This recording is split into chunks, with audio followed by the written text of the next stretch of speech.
ഭയങ്കരമായ ഒരു ഓർമ്മ, ഒരു ഒരു നല്ല കാലം ഉണ്ടായിരുന്ന ഒരു സ്കൂളാണ് നമുക്കത്. അപ്പോൾ അന്ന് ഞങ്ങളൊക്കെ പഠിക്കുന്ന കാലത്താണെങ്കിലും ഇതുപോലെ ഒരു ഏതാണ്ട് ഒരു 2,000-3,000 കുറയാതെ പിള്ളേർ ഇവിടെ പഠിക്കുന്നുണ്ടായിരുന്നു. അപ്പോൾ ആ ഒരു 3000 കുട്ടികൾ. ഇപ്പൊ എത്ര കുട്ടികളാണ് ടീച്ചറെ? ടോട്ടൽ 62. 62 3000 തമ്മിലുള്ള വ്യത്യാസം ഒന്ന് അല്ല, നമ്മളൊന്ന് ഗസ് ചെയ്ത് നോക്കിയാൽ രാജുമാഷ ഒന്ന് ഗസ് ചെയ്ത് നോക്കിയാൽ നമ്മള്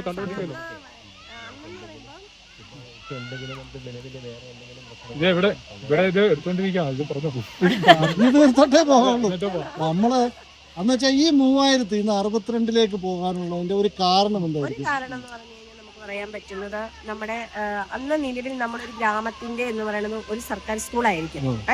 അതിനെ ബേസ് ചെയ്ത് അത്രയും ആ ഗ്രാമത്തിലെ ഫുൾ ആളുകൾ അവിടെ ആയിരിക്കും നമുക്ക് പഠിക്കാനുള്ള ഒരു സ്ഥലം എന്ന് പറയുന്നത്. പിന്നെ ഈ പറഞ്ഞാൽ ഇന്നത്തെ സമയം എന്ന് പറഞ്ഞാൽ നമ്മുടെ ഏതാണ് എയ്ഡഡ് സ്കൂളുകൾ, അൺഎയ്ഡഡ് സ്കൂളുകൾ എല്ലാം വന്നു. അപ്പം ഇന്ന് കുറച്ചും കൂടി ആളുകൾ എന്നാന്ന് വെച്ച് കഴിഞ്ഞാൽ ഇംഗ്ലീഷ് മീഡിയത്തെയാണ് ആളുകൾക്ക് താല്പര്യം. അപ്പൊ അത് വന്നോ പ്രധാനമായിട്ടും പേരൻസിന് അടുത്ത തലമുറയില് അത് തന്നെ.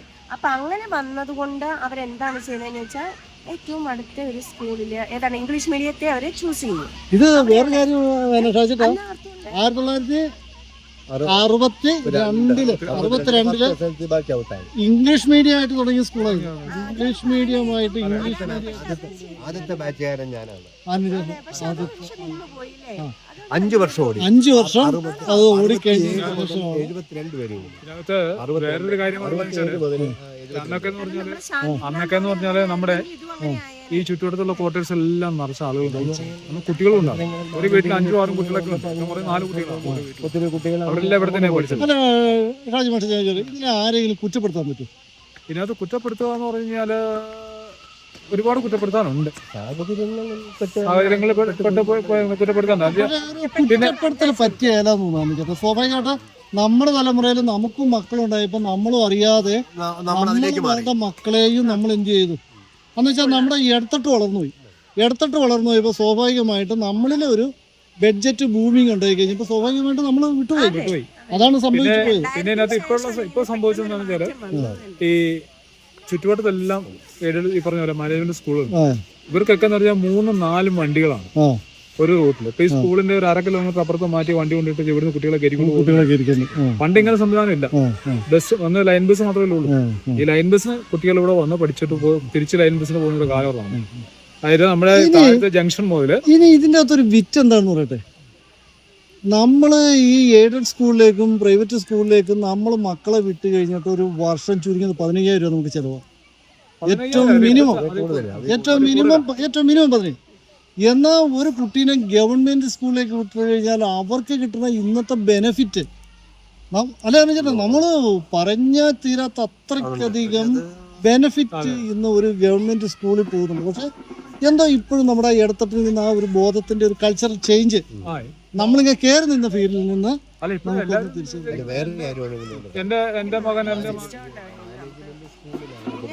ചെറിയ റൂൾസ് ആൻഡ് റെഗുലേഷൻസ് ഉണ്ട്, ഡിസിപ്ലിന്റെ വ്യത്യാസമുണ്ട്.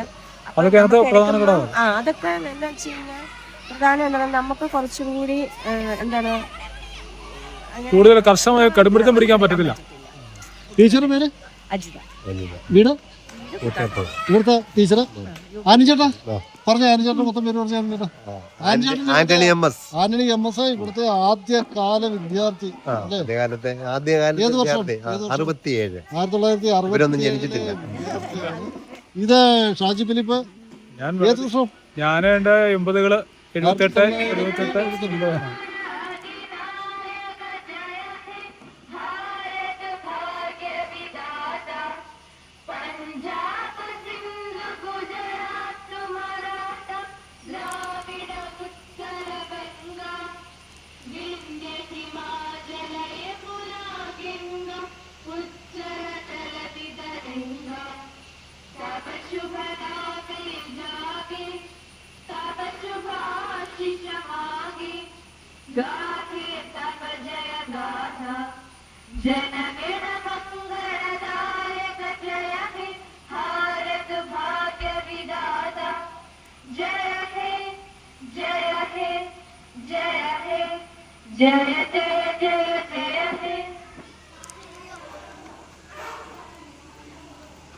ഇങ്ങനെ അതെ പിന്നെ ഇതിന്റെ പരിസരത്തെ ആ. ഈ മാനേജ്മെന്റ് സ്കൂളുകൾ അന്ന് നമ്മുടെ ഇവിടെ നമ്മുടെ സ്കൂൾ മാത്രമേ ഉള്ളൂ. ഇത് ഇഷ്ടം പോലെ മാനേജ്മെന്റ് സ്കൂളുകൾ അതിനുശേഷം ഉണ്ടായി. അപ്പൊ അതിനോടൊരു ആകർഷണം ഓട്ടോമാറ്റിക് ആയിട്ടും ആളുകൾക്കുണ്ടാവും. അവര് കൊടുത്ത സൗകര്യം അതുപോലെ കുറച്ചുകൂടി ചിട്ട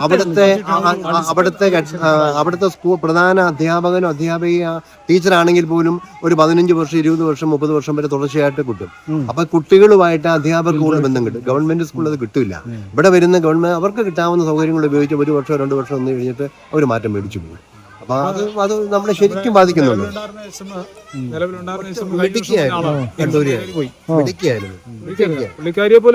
പിന്നെ ഒരു കാര്യം കൂടി എനിക്ക് തോന്നിയിട്ടുണ്ട് ടീച്ചറെ. അതെന്താണെന്ന് പറഞ്ഞു തരാം. നമ്മുടെ അച്ഛന്മാരില്ല, നമ്മുടെ തലമുറ, നമ്മുടെ തൊട്ട് മുമ്പുള്ള അവര് കാണിച്ച അത്രയും സ്വതന്ത്ര ബോധവും ഫ്രീ തോട്ടും തൊട്ടടുത്ത തലമുറയിലെ പിതാക്കന്മാരിലും മാതാക്കന്മാരിലും വന്നില്ല. അവര് കുറച്ചും കൂടി റിജിഡായി, കുറച്ചും കൂടി അവരെന്ത് ചെയ്തു, താൻ കാര്യം നോക്കുന്നവരാണ്. മറ്റത് നമുക്ക് മക്കളുണ്ടായി, അവർക്ക് മക്കളുണ്ടായി, ആ മക്കളെ ഒരു ഫ്രീ ആയിട്ട് വിടുന്നു, അവർക്ക് ഫ്രീ തോട്ട് കിട്ടും. രണ്ടാമത് ഇവിടെ വരുമ്പോൾ നമുക്ക് കിട്ടിയിരുന്നത് നമ്മുടെ സ്വതന്ത്ര ചിന്തയാണ്. മറ്റിടത്തേക്ക് പോയപ്പോൾ എന്താ പറയുക, സ്വതന്ത്ര ചിന്ത നഷ്ടപ്പെട്ടു. സ്വതന്ത്ര ചിന്ത അതാണ് അവിടെ ഇവിടെ വന്ന് പോയി. ഇപ്പം നമ്മൾ ഈ നിൽക്കുമ്പോഴും ഇവിടെ നിൽക്കുന്ന സംസാരത്തിൻ്റെയും ബേസ് നമുക്ക് കിട്ടിയ ആ ഒരു സ്വതന്ത്ര ബോധമാണ്. അത് ഈ സ്കൂൾ മുറ്റം ഇവിടെ പഠിച്ചു വളർന്നുകൊണ്ട് കിട്ടിയതാണ്. ടീച്ചറെ നമസ്കാരം. ടീച്ചറെ ശിക്ഷണത്തില് കൈതരാവോ? മറ്റേ അതായത് ഇത് നശിക്കരുതെന്ന് ഓർത്തുകൊണ്ട് ഞങ്ങളൊരു സജീവമായിട്ട് ഇടപെടാൻ തുടങ്ങിയിട്ട് 3-4 വർഷം. 12 വർഷം നമ്മൾ 2012 ആ സംഗമം വെച്ചാൽ നമ്മൾ കൂടുന്നത്. അതിനുശേഷം വളരെ ആക്റ്റീവായിട്ടൊരു 4 വർഷമായി. ആ 4 വർഷത്തിന് ശേഷം കാര്യങ്ങൾ പ്രകടമായ മാറ്റമുണ്ട്. ട്യൂഷൻ ഫാൾ ഇല്ലാതെ പോയത് ഈ വോയിസ് 5ാം ക്ലാസ്സിലെ നമ്മൾ സ്റ്റാർട്ട് ചെയ്തപ്പോഴേട്ടാ അത് വയസ്സ് എത്ര വർഷമായി? 4 വർഷം 5 വർഷം സ്റ്റാർട്ടായിട്ടോ 2012 ഞാൻ ഓർക്കുന്നുണ്ട്. ആദ്യത്തെ മീറ്റിംഗിന് ഞാൻ 2012 ഉണ്ടാക്കിയതാ. അതിനുശേഷം തുടർച്ചയായിട്ട് വാർഷിക പൊതുയോഗവും നടത്തി എല്ലാം കൃത്യമായിട്ട് ഭാരവാഹികളുടെ പിന്നെ ഒന്നും കൂടി പറ്റി മാനിച്ചേട്ടാ, നമ്മൾ ആരും പറയൂല. പണ്ട് നമ്മുടെ കാരണന്മാര് 10 മക്കളൊക്കെ ഉണ്ടായിരുന്നു. ഇപ്പൊ വന്നപ്പോഴത്തേക്ക് 2 മക്കളെ ഈ ഒന്ന് തന്നെ വേണം എന്നുള്ള ചിന്തയില്. സജി ഓക്കെ. ഇത് ഞാൻ ഞങ്ങൾ ഒരുമിച്ച് പഠിച്ച ആശാനം ഇപ്പൊ ഈ വണ്ടി ഓടിച്ചോണ്ടിരിക്കണം.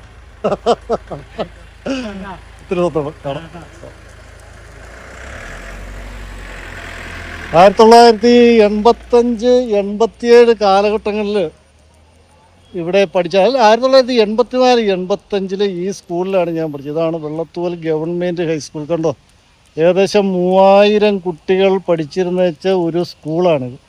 അന്ന് ഈ മുറ്റമൊക്കെ നിറച്ച് സ്കൂൾ വിടുന്ന സമയത്ത് നിറയെ കുട്ടികളായിരുന്നു. ഇപ്പം നമുക്ക് അവിടെ ഒരു വണ്ടിയുണ്ട്. ഹായ്, പറ പേര് പറ. എൻ്റെ പേര് ശ്രീനന്ദൻ. ശ്രീനന്ദന്റെ വീട് എവിടാ? എൻ്റെ വീട് +2 പഠി. നിന്റെ വീടോ? വീട് എവിടെ? എവിടെ? ആ മുകളിലുള്ള +2 പടി. മോനു എൻ്റെ പേര് ദേവനാഥ്. എവിടെ വീട്?